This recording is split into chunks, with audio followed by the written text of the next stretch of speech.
அப்போ வந்து சிவபெருமான் கிருஷ்ணரை பார்க்காம நான் இந்த இடத்த விட்டு நகர மாட்டேன் அப்படின்னு சொல்லி 3 ராத்திரி 3 பகல் இங்கே உட்காந்து தியானம் பண்ணுறார். சிவபெருமான் வந்து பாகவதம் சொல்லுது, வைஷ்ணவானாம் யதா சம்பு, வைஷ்ணவர்களே சிவபெருமான் வந்து நம்பர் 1 சிறந்த பக்தர் அப்படின்னு ஸ்ரீமத் பாகவதம் சொல்லுது. பகவான் வந்து பக்தவத்சலன், பக்தர்கள் மேலே ரொம்ப பிரியம் உள்ளவர். சரி, ஒரு பக்தன் தன்னை பார்க்க வந்திருக்கான், அவனுக்கு தரிசனம் பண்ணணும் அப்படின்னு நினச்சி கிருஷ்ணர் ஒரு ஐடியா பண்ணுறார். யசோதாம்மாட்ட போய் நான் இப்போ சந்திரனை பார்க்கணும் அப்படின்னு கேட்குறாரு பகலில். இப்போ யசோதாம்மா சொல்கிறாங்க, பகலில் சந்திரனை வரமாட்டான், நைட்டில் நாடா பார்க்கலாம் அப்படிங்கிறாங்க. அப்போ கிருஷ்ணர் சொல்கிறார், வாசலில் ஒருத்தர் உட்காந்துருக்காரு, அவரோட ஜடாமுடியில் சந்திரன் இருக்குது, அதனால் அதை பார்க்கணும் அப்படிங்கிறார். உடனே யசோதாம்மா நேர சிவபெருமான்கிட்ட வராங்க.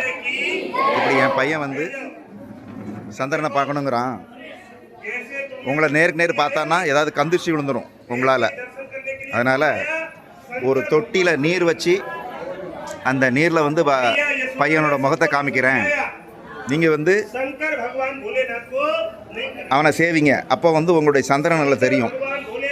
சரி, என் பையன் சந்திரனை சேவிப்பான், நீங்கள் கிருஷ்ணரை சேவிங்க அப்படின்னு சிவபெருமான்கிட்ட சொல்லி தொட்டியில் நீர் வைக்கிறாங்க. அதே மாதிரி கிருஷ்ணரை அந்த தொட்டி பக்கத்தில் வந்து காமிக்கிறாங்க. சிவபெருமானும் கிருஷ்ணரை சேவிக்கிறார். கிருஷ்ணர் சந்திரனை பார்க்குறார், சிவபெருமானையும் பார்க்குறார், சிவபெருமான் கிருஷ்ணரை பார்க்குறார். 2 பேரோட ஆசையும் நிறைவேறுது. தன்னோட ஆசை நிறைவேறணுன்னு சிவபெருமான் ரொம்ப சந்தோஷப்பட்டு இந்த இடத்துல வந்து ஆனந்த தாண்டவம் ஆடுறார். ஆனந்த தாண்டவம் ஆடி இங்கேருந்து ரொம்ப திருப்தியோடு கிளம்பி போகிறார். அவர் வந்து 3 ராத்திரி 3 பகல் இந்த இடத்துல தான் இருந்து தவம் பண்ணார். இங்கே ஒரு சிவன் கோவில் இருக்குது கோகுலத்தில். கிருஷ்ணர் வீட்டுக்கு ஏத்தாப்பிலே ஒரு சின்ன சிவன் கோவில், கோகுலேஸ்வர் மகாதேவ் அப்படின்னு பேர். இந்த இடத்துல சிவபெருமான் 3 ராத்திரி 3 பகல் தவம் பண்ண இடம், கிருஷ்ணரை தரிசனம் பண்ணுறதுக்காக.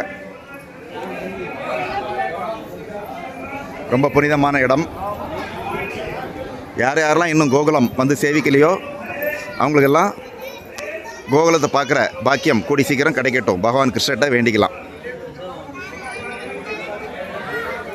ஜாய் ஸ்ரீ ஸ்ரீ கோகுல்தாமுக்கு ஜாய். ஹரே கிருஷ்ணா. துளசி மகாராணிக்கு ஜாய்.